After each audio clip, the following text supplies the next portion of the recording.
आज हम आप लोगों को यमज अथवा ट्विंस या जुड़वा बच्चों के बारे में बताएंगे। तो पूरी जानकारी के लिए मेरा पूरा वीडियो लास्ट तक देखिए। चलिए शुरू करते हैं। जुड़वा बच्चे अथवा यमज मुख्य रूप से 3 प्रकार के होते हैं, यानी 3 प्रकार से जुड़वा बच्चे पैदा होते हैं। पहला है एक युग्मजी यमज अथवा समरूप यमज, अथवा इसे ही मोनोजाइगोटिक ट्विंस कहा जाता है। फिर दूसरा है सियामीज यमज अथवा कंजॉइंट ट्विंस कहा जाता है। और तीसरा है द्वियुग्मजी यमज अथवा भ्रातृय यमज या डिजाइगोटिक ट्विंस कहा जाता है। चलिए इन तीनों प्रकार के जुड़वा बच्चों को एक एक करके चित्र सहित समझ लेते हैं। तो पहला है एक युग्मजी यमज अथवा समरूप यमज या मोनोजाइगोटिक ट्विंस। तो एक ही जायगोट के विदलन से बनी संतानों को एक युग्मजी यमज अथवा मोनोजाइगोटिक ट्विंस कहा जाता है। एक ही जायगोट है, उसी के विदलन से बनी संतानों को एक युग्मजी यमज या मोनोजाइगोटिक ट्विंस कहते हैं। तो चलिए इसको समझते हैं। यह चित्र स्त्री का जनन तंत्र है और इसमें ये जो है यूट्रस है अथवा गर्भाशय है, और ये दोनों फैलोपियन नलिकाएं हैं। ये यूट्रस है अथवा गर्भाशय है और ये दोनों फैलोपियन नलिकाएं हैं, और ये दोनों अंडाशय हैं अथवा ओवरी हैं।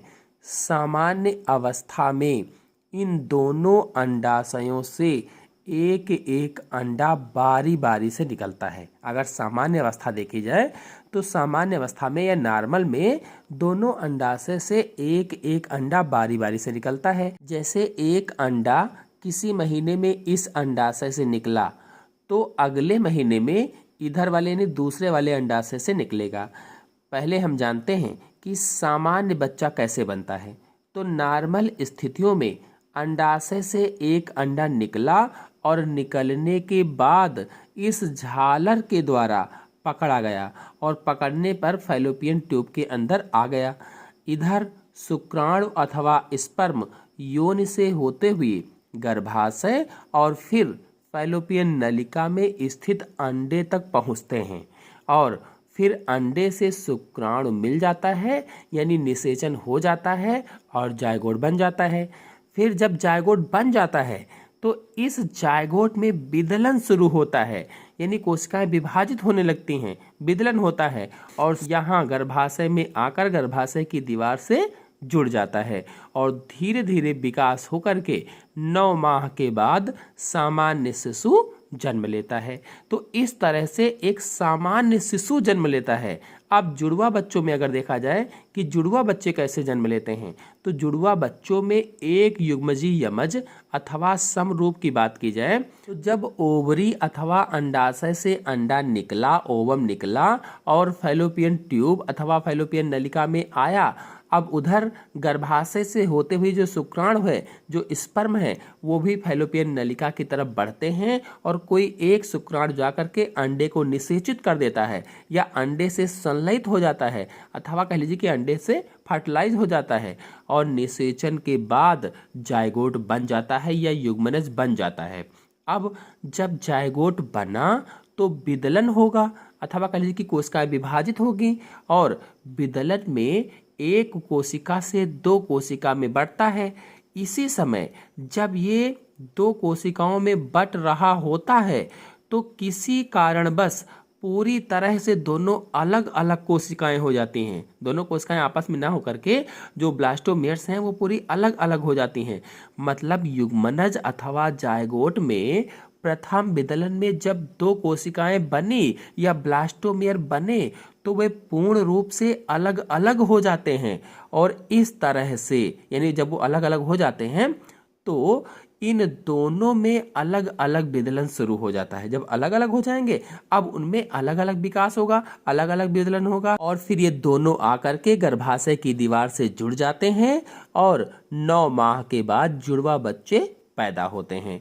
ये दोनों हर तरह से एक दूसरे के समान होते हैं, या कह लो कि इससे बने जुड़वा बच्चे बिल्कुल एक जैसे होते हैं। देखने में बिल्कुल संरचना उनकी जो होती है एक जैसी होती है, जो उनका जीन ढांचा होता है वो एक जैसा होता है, डीएनए भी उनका लगभग एक जैसा होता है, और जो उनका लिंग होता है वो भी एक जैसा होता है। ये दोनों एक ही लिंग के होते हैं, ये कह लीजिए। मतलब एक लड़का है तो दूसरा भी लड़का ही होगा, यदि एक लड़की है तो दूसरी भी लड़की ही होगी, रूप भी एक जैसा होगा। इसीलिए समरूप यमज कहा गया है, क्योंकि रूप भी एक जैसा होता है और एक ही युग्मनज से बने हैं, इसीलिए एक युग्मजी यमज कहा गया है। समरूप क्यों? क्योंकि रूप एक जैसा है। और एक युग्मजी क्यों कहा गया है? क्योंकि एक ही युग्मनज से बने हैं अथवा एक ही जायगोट से बने हैं, इसीलिए मोनोजाइगोटिक ट्विंस कहा गया है। मोनोजाइगोटिक ट्विंस मतलब एक ही जायगोट से बने हैं। क्यों? क्योंकि एक जायगोट दो भागों में बट गया और फिर उसका अलग अलग विकास हुआ, इस तरह से दो जुड़वा बच्चे पैदा हो गए। तो एक ही जायगोट से बने हैं, इसलिए सब कुछ सेम होगा, सब कुछ एक जैसा ही होगा। ये तो हुआ मोनोजाइगोटिक ट्विंस। अब सियामीज इमेज की बात की जाए तो इधर से एक अंडा आया फैलोपियन नलिका में और उधर से शुक्राणु आए, निषेचन हुआ, निषेचन होने के बाद जायगोट बना। देखिए ये भी एक युग्मजी की तरह ही होते हैं, जैसे एक युग्मजी बताया है, मोनोजाइगोटिक ट्विंस बताया है, बिल्कुल उसी तरह से होता है। एक युग्मजी यमज में जब जायगोट में विदलन से दो कोशिकाएं बनी थीं तो वे पूर्ण रूप से अलग अलग हो गई थी, मैंने भी बताया था। लेकिन सियामीज में, यानी जो सियामीज यमज है, इसमें क्या होता है कि पूर्ण रूप से अलग अलग नहीं होती हैं, थोड़ी सी जुड़ी रह जाती हैं। यानी एक ही जायगोट के विदलन से बने ब्लास्टोमियर पूरी तरह से अलग अलग ना होकर, यानी अलग अलग ना होने के कारण आपस में जुड़े रह जाते हैं, कहीं ना कहीं जुड़े रह जाते हैं। अब विदलन के बाद ये भी माँ के गर्भाशय से जुड़ जाते हैं और 9 माह बाद जुड़वा बच्चे पैदा होते हैं।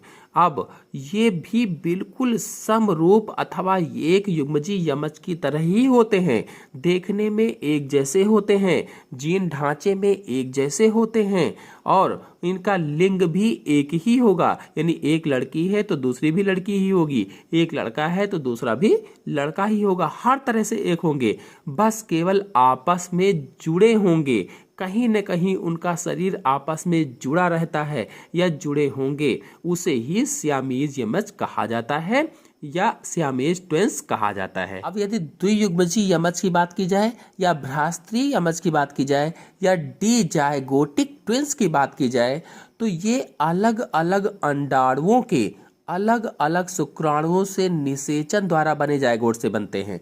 मतलब क्या है इसका? मतलब ये हुआ इन लाइनों का कि कभी कभी अंडाशय से 2 अंडे निकल आते हैं। सामान्य अवस्था क्या होती है कि सामान्य अवस्था में एक अंडाशय से एक समय में एक ही अंडा निकलता है, लेकिन किसी विशेष परिस्थिति में कभी कभी 2 अंडे निकल आते हैं। अब हो सकता है कि एक तरफ से एक अंडा निकले तो दूसरी तरफ से दूसरा अंडा निकला हो, या फिर ये भी हो सकता है कि एक ही तरफ से 2 अंडे निकल आए, तो जब 2 अंडे फैलोपियन ट्यूब में आ गए, अब इधर से शुक्राणु अथवा स्पर्म भी आ रहे हैं, तो दोनों अंडों से 2 अलग अलग शुक्राणु संलयित हो जाते हैं। अलग शुक्राणु है, अलग अलग अंडा है, यानी 2 अंडे हैं, 2 शुक्राणु है, एक शुक्राणु गया तो दूसरे अंडे को संलयित किया और एक ने दूसरे को संलयित किया, यानी एक ने दूसरे को निषेचित किया और एक ने दूसरे को निषेचित किया। मतलब एक अंडे का निषेचन एक अलग शुक्राणु से तो दूसरे अंडे का निषेचन दूसरे शुक्राणु से हो जाता है। इस प्रकार से 2 अलग अलग जायगोट बन जाते हैं और दोनों में विदलन के बाद वे दोनों गर्भाशय की दीवार में जुड़ जाते हैं। इस प्रकार 9 माह के बाद जुड़वा बच्चे पैदा होते हैं। ये बच्चे एक ही लिंग के भी हो सकते हैं अथवा अलग अलग लिंग के भी हो सकते हैं, यानी एक लड़का भी हो सकता है तो दूसरी लड़की हो सकती है। ये दोनों देखने में भी अलग अलग होंगे, यानी इनका रूप भी अलग अलग होगा, देखने में बिल्कुल अलग अलग दिखते होंगे, सब कुछ अलग अलग होगा, जीन ढांचा भी अलग अलग ही होगा।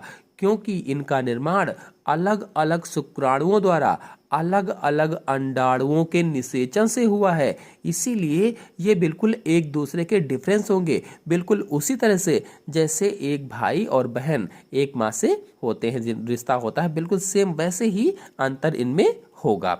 तो इस प्रकार से ये डिजाइगोटिक ट्विंस हो जाएंगे। आशा है आप सभी लोगों को तीनों प्रकार के जुड़वा बच्चे अच्छी तरह से समझ में आ गए होंगे।